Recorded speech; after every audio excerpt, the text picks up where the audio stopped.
రైతు మాయమవుతున్నాడు, భూమి మాయమవుతున్నది ఓరన్న, రైతు మాయమవుతున్నాడు.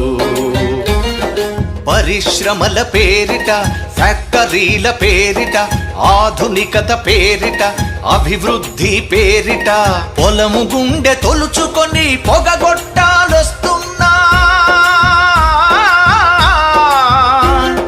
పంట చేల కంఠాలకు ఉరితాళ్లే పడుతున్నా.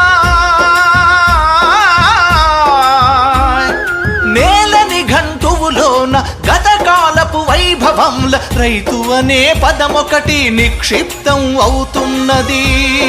రైతు అనే పదమొకటి నిక్షిప్తం అవుతున్నది. భూమి మాయమవుతున్నది ఓరన్న, రైతు మాయమవుతున్నాడు.